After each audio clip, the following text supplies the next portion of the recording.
Hello, everyone, and welcome to my YouTube channel. It is a tremendous pleasure for me today to have James Garofano, who is the Senior Counselor of the President of the Heritage Foundation, and somebody that you must follow both on social media and obviously with his tremendous work at the foundation. Thank you so much for joining us today, James. Well, it's good to be with you, and thanks for what you do. I think your show is amazing, and so thanks for helping kind of inform people about what's going on around the world. That's very kind. I would like to start, if it's okay with you, to if you could give us a brief summary of what is Project 2025 and why is it so important in a moment like the one that we're living right now, historic elections and a significant turning point in America. Okay, well, maybe I could give you a little history and talk about what it's not, because it's been in the press a lot. It's been, heavily attacked by the left. That largely has nothing to do with what's actually in Project 2025. First of all, Project 2025 was started long before Trump was even a candidate for president. So it actually has nothing to do with the Trump campaign. Um, and and the project itself's always been public. It's always been readily available. The document actually came out over a year before, and long before Trump was even the candidate. So the left's attacking it just because they needed something to attack. Biden was in the tank. They were looking for a distraction. Actually, if you read a lot of the criticisms, and then you actually look at the book, none of them are actually in the book. So, for example, saying that we have a national health care system called Medicare, they're going to get rid of that, not in the book. We have a social security system, it's a retirement system. They're going to do something about that, not in the book. So none of these things are actually in the book. They're just kind of attacks, right? Yeah. So So what how strange to find the left using this information and personal attacks. That's almost a well, shock the to other me. interesting the other interesting thing is they actually, because it was getting attacked, they actually pulled the recommendations in Project 2025. They had an independent pollster look at that, and they actually pulled very high with Republicans and Democrats. And there are actually a number of recommendations in Project 2025 that the Democratic presidential candidate has actually adopted as her position. So it's a bit nonsensical. And of course, a lot of the things in there, like border immigration security, which is the number one issue, fixing the economy. These things actually feature prominently in the book, and they're actually quite popular. So this idea originated many, many years ago when Heritage was first founded. And again, Reagan wasn't even the candidate for president for them, but when the conservative think tank was founded, they said we need to get together and say, what do conservatives think about how we should be governed? And that Yeah. led to the original mandate for leadership, which Reagan famously handed out to his cabinet on his first cabinet meeting and said, this is our Bible for running the government. But the magic of that was not the book per se. It was that, Reagan basically came to Washington as an outsider. What Project 2025 did is it drew together a coalition of conservatives that cared about governance. And that actually became the hiring pool for many of the people that Reagan brought in to government. So the value was really bringing conservatives together to have a long and serious conversation about governance. Now, Heritage was very small then, so we had to reach out to several hundred people in order to write that volume. As Heritage grew over time, what we did is we kind of wrote it ourselves, and it just became a list of recommendations, just like everybody else's. What was different this time, and I'm somebody that's worked on several presidential transition teams, is we kind of went back to the start. We, rather than just write a book of saying this is what we think a government should do, we brought together over 100 conservative organizations for a conversation about what does conservative governance look like. And obviously, it's not even a blueprint per se, because there are parts of the book, if you read the book, which is online, by the way, where we're arguing with each other. So in trade policy, for example, there's not like this should be the trade policies. Look, people have different ideas about this. We're united in our goals that, we want the free market to succeed. We want America to be prosperous, but people have different ideas on that. So there's several chapters where there are actually differing ideas. And if you brought the 300 or 400 people that worked on the book together and said, do you agree with everything that's in this 900-page book? No, nobody would say yes, because conservatism is not an orthodoxy. It's not a stamp that says you must believe this in order to be a conservative. It's people in the conservative movement getting together and say, this is what that we think good governance is like. The other really important feature of the book, which again has gotten widely criticized, is it talks about how to govern. And so apparently the left has declared this is a grave threat to democracy, that an administration would come in and they would use the existing rules that government has, which are based on laws that are passed by Congress, which are consistent with the Constitution, people's individual liberty, their civil liberties, their rights as an individual, and they're going to use that to shape the workforce to get the policy outcomes that they want. Somehow that's a threat to democracy, when it really is just saying, for people who are not in government, this is how you go in government and how you make government work efficiently. So here's to answer your question about what's the lesson on this for other people. Well, the obvious one is, we live in a world where liberals and conservatives increasingly are moving in two different directions. And when you say, well, the solution to this is bipartisanship, let's just meet in the middle, that's unrealistic, because we have very, very different visions of human flourishing in the future. The question really is, if people put trust in you to run a government, how do you deliver on the promises that you actually make to people on how you're going to govern? And if you're serious about that, this is a process that you can use together to bring together a coalition of people who are, and have a serious conversation and do it in a structured way. And I think the value of this was, it was not based on a particular candidate. It was not a rule book that you had to follow. If you didn't do this, you weren't a good conservative.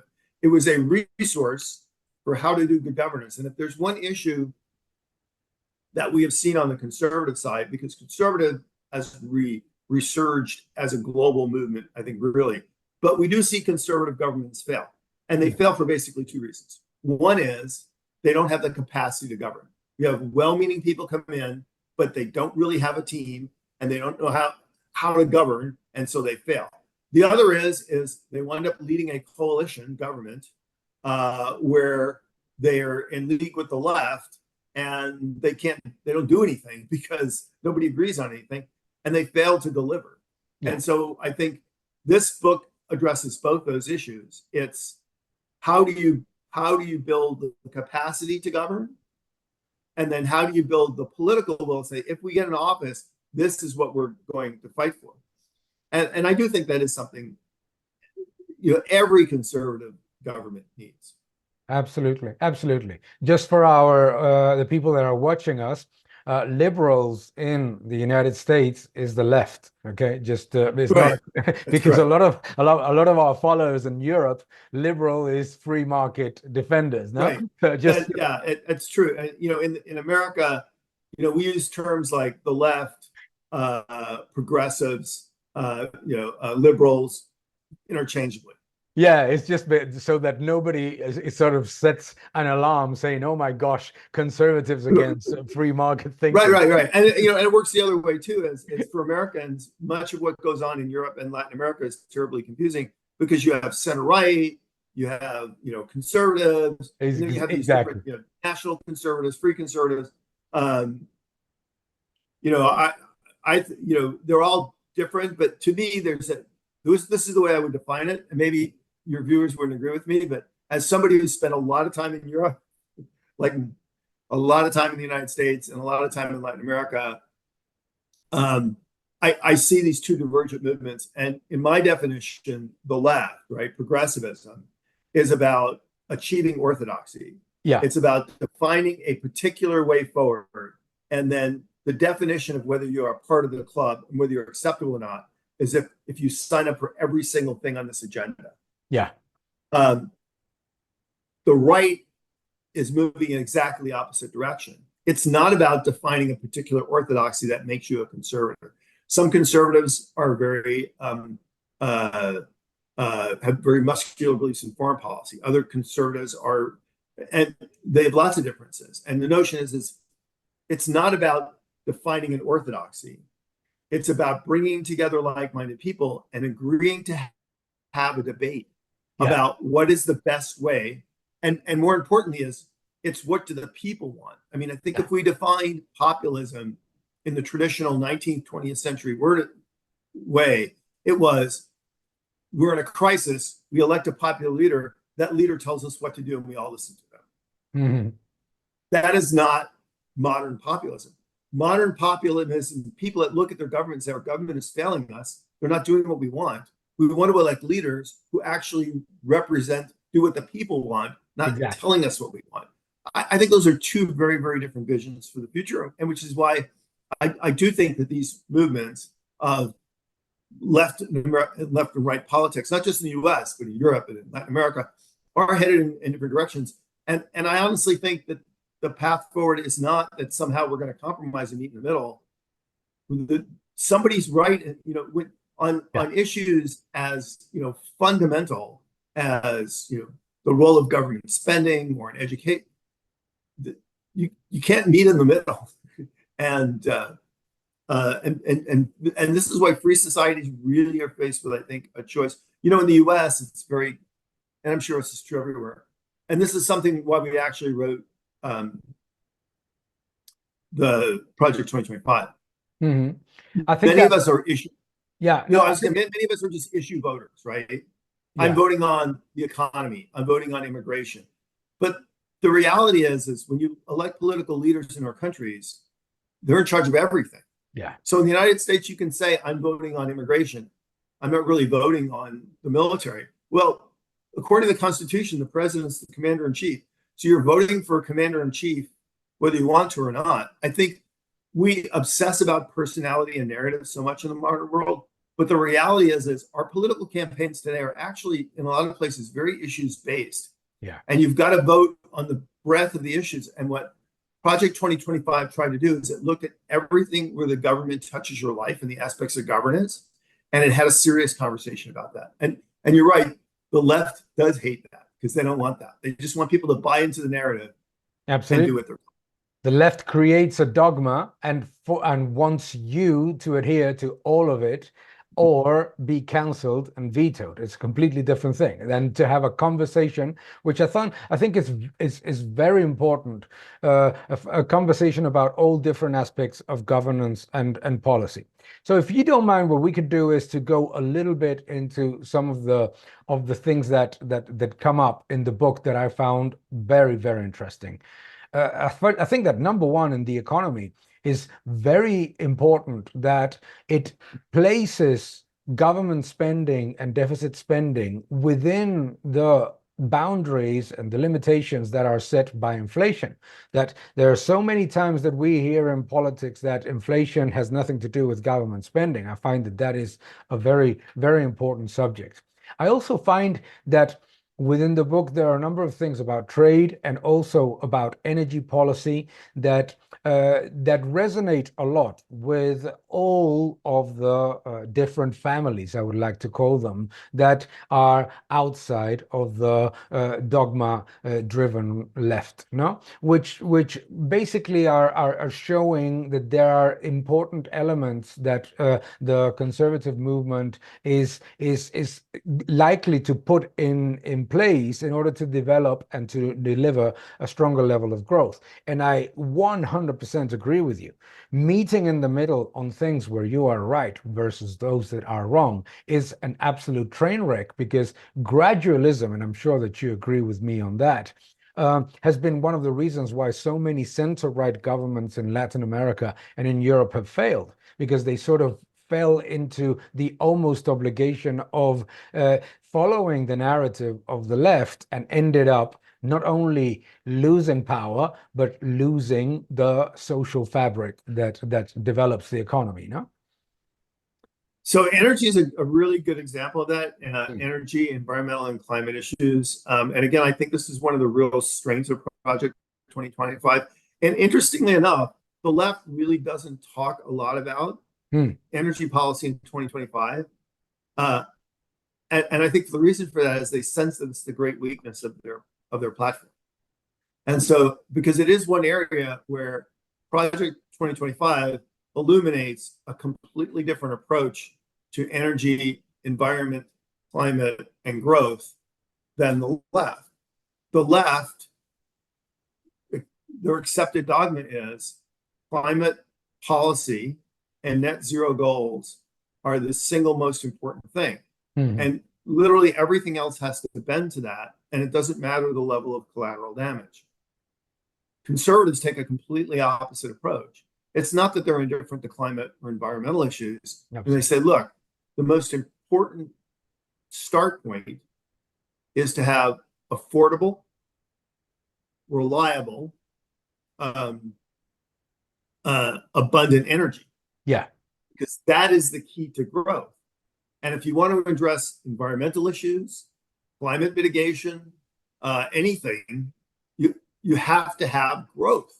Yeah. And so it starts from a completely different place than the left. Now, it doesn't mean that they're going to do things completely differently. Yeah. There are probably green energy projects that make sense in some places. Absolutely. But if you're in a country that is literally on the verge of energy poverty and has just minimal electrification in your country, and people are talking about no energy project is acceptable unless it's green, that's just nonsense. I mean, you're condemning countries to living in poverty. And this is, I think, a real problem for Europe. Yeah. Europe's, other than the Russians, Europe's maybe, and illegal immigration, Europe's big problem is growth. Yeah. Foundational to growth is reliable, affordable, dependable energy. Europe doesn't have it. The Green Revolution is not creating jobs. It's not delivering affordable energy. And the reality is it's actually also having a minimal, if actually a negative impact on the environment. If you look at electric vehicles, for example, over the lifetime, an electric vehicle actually creates more pollution than a conventional automobile. Yeah. If you look at all the life cycle costs associated with that. So I don't have a problem with electric vehicles. I don't think it's the root of all evil, but the notion that somehow a complete transition to an electric vehicle fleet is going to solve climate change is just wrong.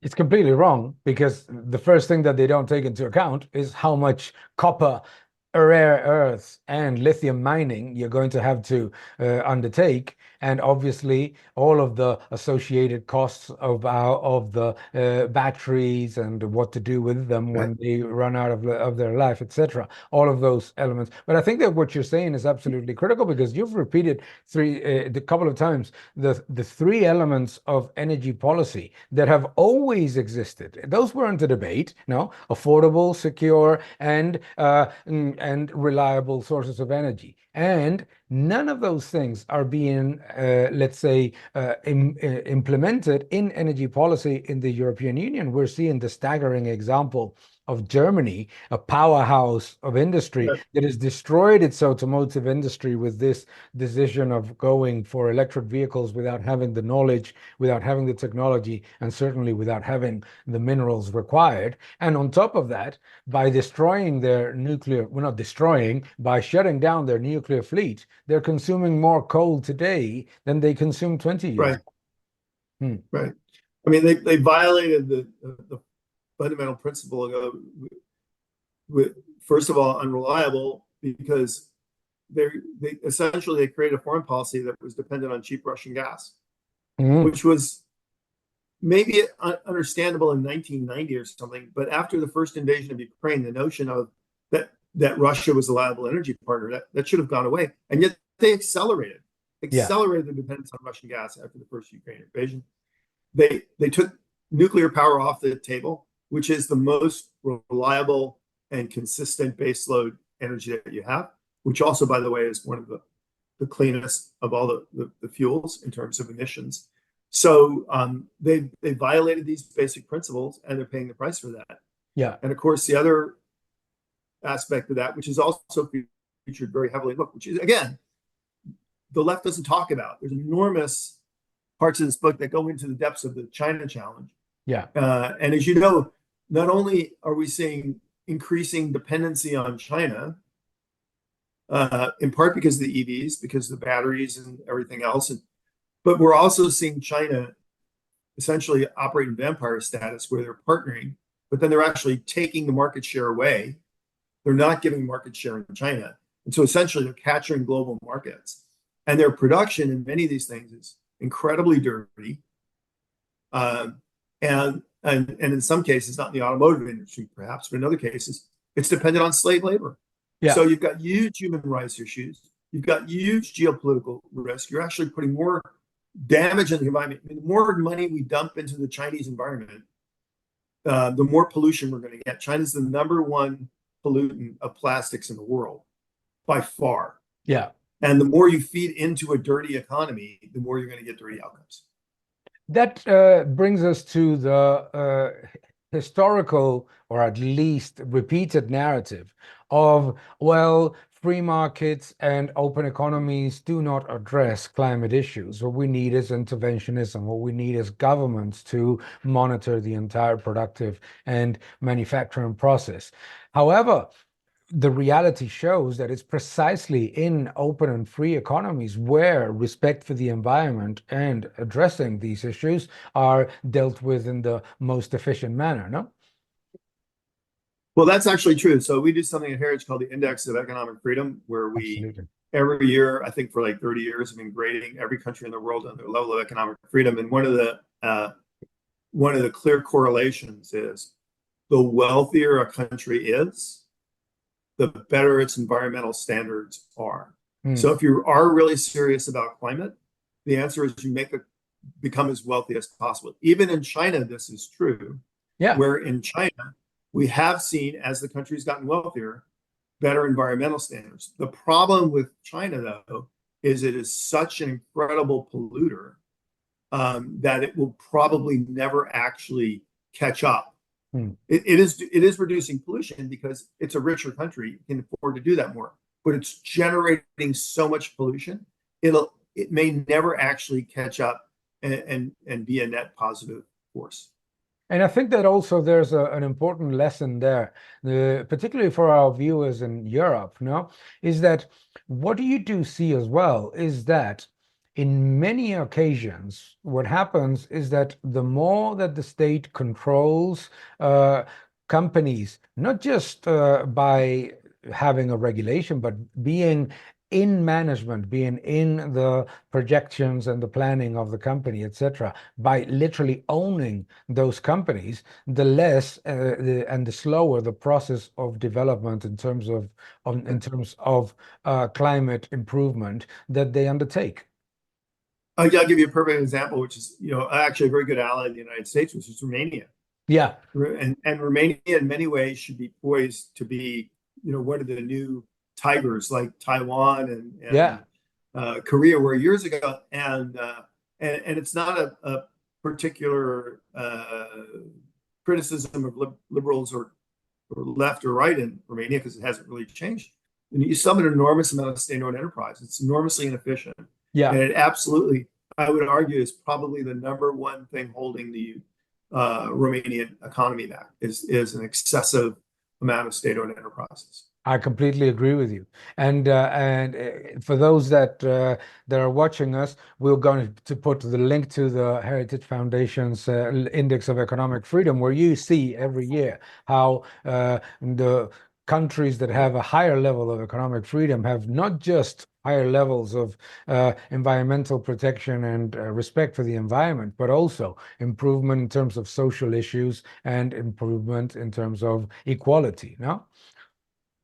It is so political freedom and economic freedom are not exactly the same. You could actually be very economically free and not have full political freedoms. But we have also seen in places where you had a high degree of economic freedom, there also is an impulse for a high degree of political freedom. So a good example of that was Hong Kong, which for many years rated as the most economically free country, because we rated Hong Kong as a country because of the foundational agreement between Britain and China when Hong Kong was handed back to China, that Hong Kong was governed as a separate entity.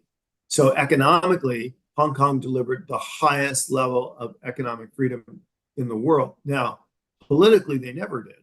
Yeah.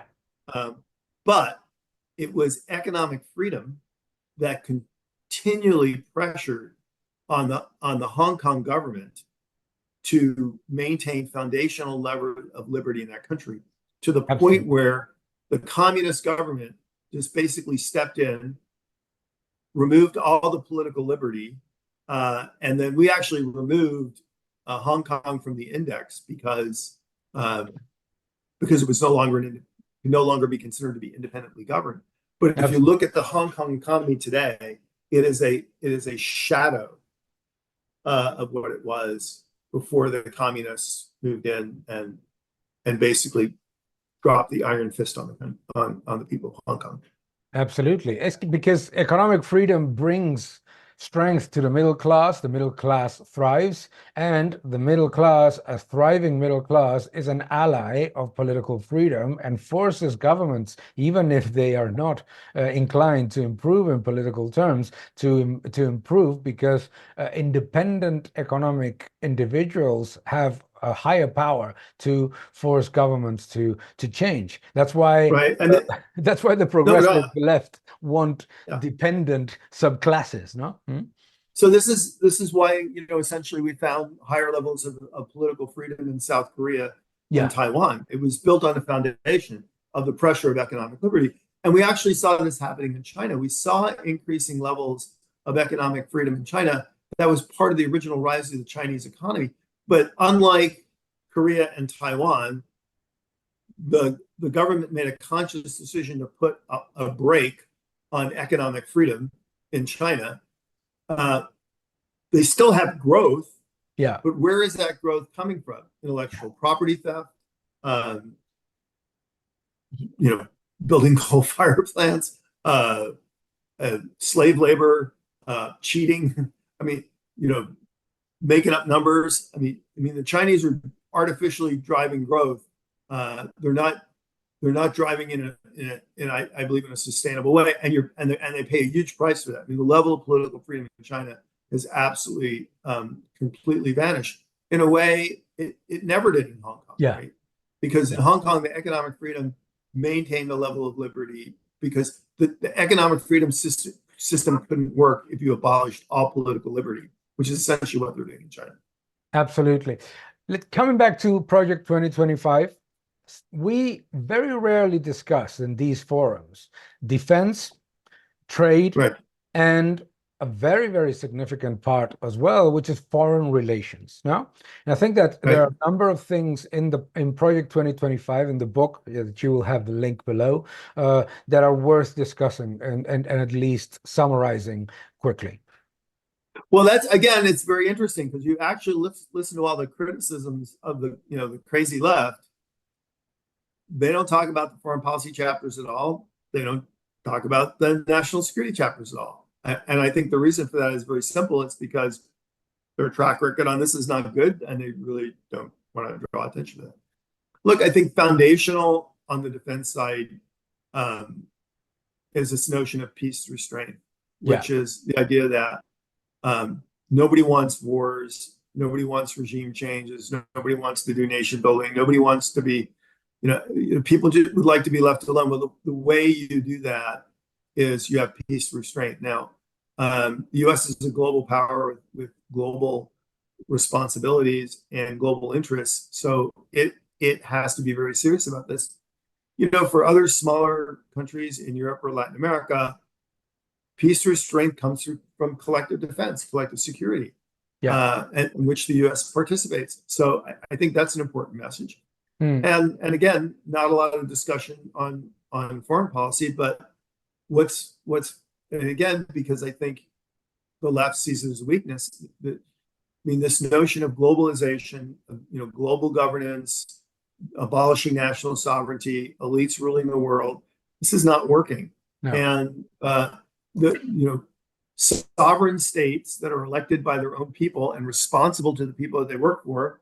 Um, that is a better way to conduct foreign policy. And so we call it America first, but it really is just a nation's foreign policy ought to be consistent with its national interest. The bad guys do that, and we put ourselves at a disadvantage if we don't do that. And I think it's particularly important for Latin America, where you have a number of frameworks like the Foro de yeah, Sao Paulo, and and several others, which really are trying to undermine national governance in that world, really push more social communist agenda. I think it's dangerous for national sovereignty, dangerous for security and their economic growth and foreign policy. So I do think it's an important and relevant message. Absolutely, because Grupo de Puebla and the Forum of Sao Paulo, these people, they don't have the slightest problem in advancing dictatorships and advancing dictatorial and totalitarian, not just ideologies, but policies in the countries in which they are inserting their influence. And And the point is, look, it's yeah, not even about, okay, what you're messing with bad guys. You're delivering worse outcomes for your people. And, Venezuela is the basket, the object case of this. I mean, there's not a country that has more destroyed its economy, its public safety, its civil society than Venezuela. absolutely. So, yeah, you want to go all in with the Chinese and the Russians and the Iranians and the Cubans, have a nice day. But look what it's delivered for the people of Venezuela. It's horrific. I think that that is very important because a lot of people sort of think, oh, well, socialism isn't that bad, and socialism may work if somebody else implements it. The problem is that once it's inside and it destroys independent institutions and it destroys the checks and balances of society, what ends up happening is that it's impossible to get rid of them. Look at what's happening again, coming back to the case of Venezuela, but think of Cuba or Nicaragua. It's look, you know that you've reached a tipping point when the function of government is to ensure government stays in power.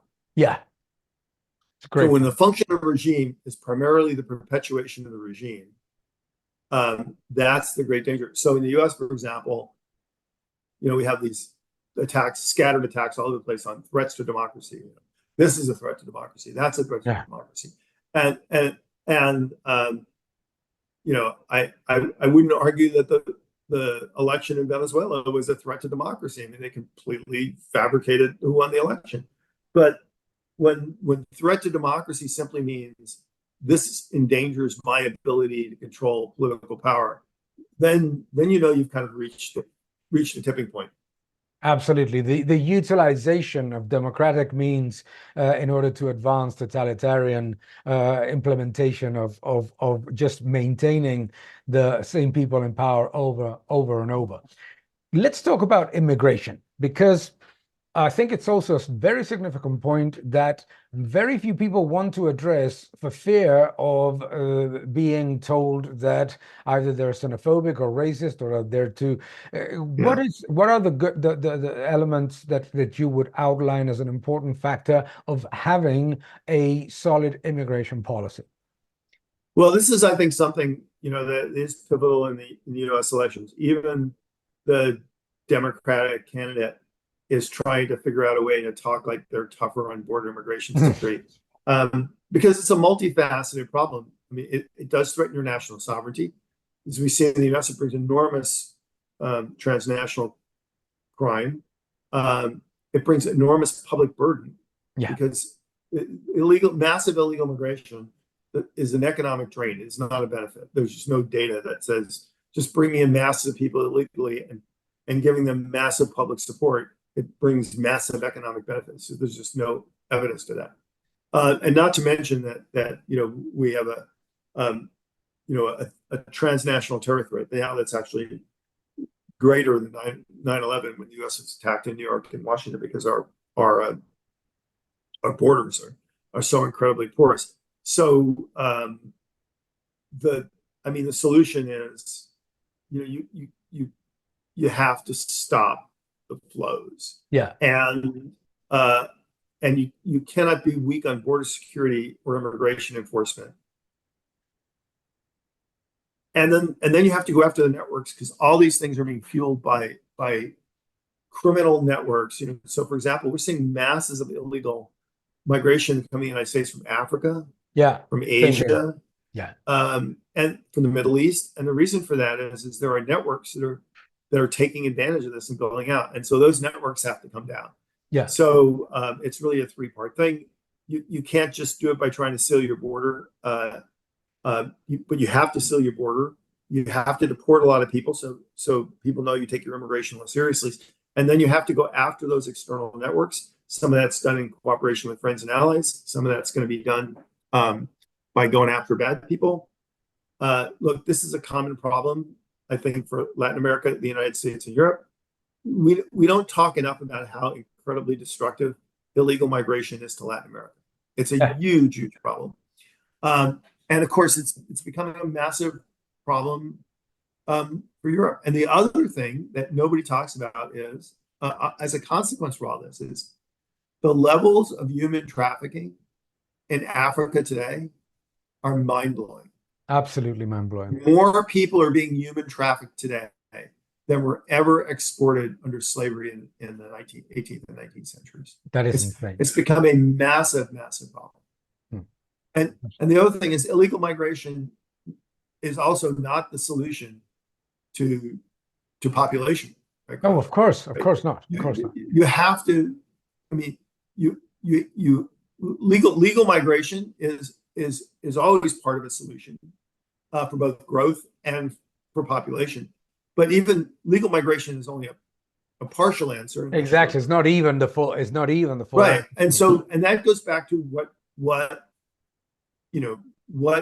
grows a population, and that is a much richer problem, right? It's not just about security and public safety, but then it's also about, you have family policies, you have education policies that are bringing growth. And this quite honestly, and this is reflected in Project 2020, is an issue of some debate, right? How do you get family formation? How do you bring growth? Conservatives, some conservatives lean more libertarian. They don't want government to do anything. Other conservatives are much more muscular. But the problem is the problem. If you're losing, if your population's shrinking, and you can't sustain it, how do you fix it?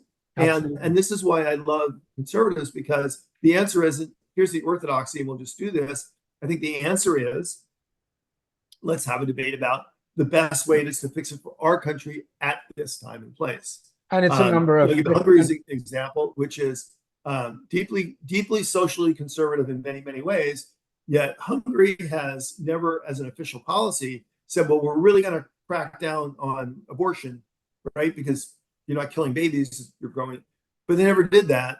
But their argument is, look, if we create the political and cultural and economic conditions that incentivize family formation, the need and demand for abortion will actually go. And you've actually seen that. I mean, absolutely. Mm-hmm. So I'm not saying that that's the solution for everybody, but that's conservatism. That's people deciding for themselves in our situation at this time and place. What's the best plan for us? What I love about the book is that it provides different tools that can be useful for different countries, not just for the United States. Obviously, it's U.S. central, but it provides tools for different countries that can be part of a basket and a pack of solutions that have to be implemented and monitored as they go along. I think that is because the way. No, I know we're probably running out of time, but I just want to say this because the left does this, right? You realize that, right? It's not like the Biden administration didn't have a Project 2025 and didn't have a master plan. They absolutely did. The difference is they didn't talk about it, right? It was imposed. We are okay with controversy and transparency and debate, and we don't mind telling people how we think governance should work. I mean, they're having a debate in the U.S. among the Democratic presidential candidate about, do we want to unveil our agenda before the election? Yeah. So do we want to tell people how we're going to govern until after they've elected us? Exactly. Don't tell them. Yeah. No? Which proves that those are bad policies, because if you need to back away from them in order to get to power, which is by the way what almost every left-wing party does in Europe to reach government, they need to back away from what they believe in and their agenda, and then impose it afterwards, after being elected without any participation from the public. One thing that we're running out of time, and we wanted to address the economic part. Because one thing that I find very important is that the narrative that the conservatives want to destroy Social Security, Medicare, etc., is completely debunked in this document. And Right. I think that it's important to understand that the policies that are being presented as are growth policies that help reach the sustainability of public accounts without getting into these Right. monster deficits, no? Right. And this is the key. That nobody's against social safety nets. Having a social safety net is not sustainable. It's not good. Yeah. And so part of that is growth, Yeah. and part of it is having a reasonable uh, social safety net that is that meets the basic needs of people, and is fair and equitable and doesn't break the bank. That's a, that can only be solved by having a public debate about how do we do those things, because you need all this. It's like, I want a car, but like, I don't care about the tires. You got to have all the pieces. You got to have the steering wheel, got to have the brakes, got to have the tires. So you have to have growth. You have to have a sustainable net, and it has to make sense. And you have to have all these pieces. I would say the other thing is sometimes conservatives get attacked. Say, well, you don't believe in free markets anymore, and that is completely not true. Yeah. When we look at the reality of the world today, where we have predatory economies like China that are distorting free markets and saying you cannot compete with a country like that and pretend that they're a free market, because they're not. You have to be realistic about that. That's all that means. Yeah. So I think that what is important is to make people understand, as the document shows in a number of chapters, that one thing is to have social assistance, and a completely different thing is to have a system that creates dependent people Right. that are unable to thrive and reach their own potential. And that higher taxes are not the way to address the deficit nor the debt, because higher taxes are only a way in which what you're going to end up doing is making the government spend even more and ultimately raise taxes further. It's not a tool to reduce the deficit. It's a tool to increase serfdom. Right. And Mhm. and again, that's where a healthy public debate Yeah, is you absolutely. have to have growth. You can't grow your way out of excessive debt. You also have to have, you have to be mindful of your spending on things, that make the most sense and are sustainable over time. Yeah, The idea of absolutely. just, Keynes is, Keynes is the root of all evil. Yeah, The notion that absolutely. somehow that, if government can't get the outcome it wants, and should just print more money and spend more money. I mean, if that solved all the world's problems, then all the world's problems would have been solved a long time ago. And people Yeah. shouldn't forget that, If that would have solved Keynes. the world's problems, Venezuela and Argentina would be Yeah, the best countries in the world. yeah. I mean, look, we've seen what unbelievable, and we have to keep relearning this lesson. In the 1970s, we so mismanaged our economy. We had stagflation. We had low growth. We had no growth and high inflation. And that's We've done important. enormous we've done enormous damage to our economy the last 4 years. It's not arguable. I mean, even Absolutely. the left doesn't argue that inflation was good, and the other problem, of course, is what did you spend the money on? Yeah. Like, draw me the wiring diagram that shows the linkage between all that money you spent and real growth, and it's just not there. No, it's not there. $11 trillion of government spending in 4 years, and you deliver the worst GDP growth adjusted for debt in Right. 50 years. No, it's Right. staggering to see that they're not just the inexistent multiplier effect of government spending, but Right. the negative effect. No. Right. You Well, just said yeah. more economic stuff that I could probably come up with in a lifetime. Thanks. Uh, well, James, it's been an absolute pleasure. We've run a little bit out of time, but I enjoyed it immensely. Everybody that is watching us should look at the links below, where you will have all the details to both the Economic Freedom Index and Project 2025. And because we have run out of time and we still have a lot of things to talk about, I invite you to come back when you can. Thank you so much for your Gracias. Thank you for watching this video. Please subscribe to my channel, like my videos, leave your comments below, and keep defending freedom. Thank you very much.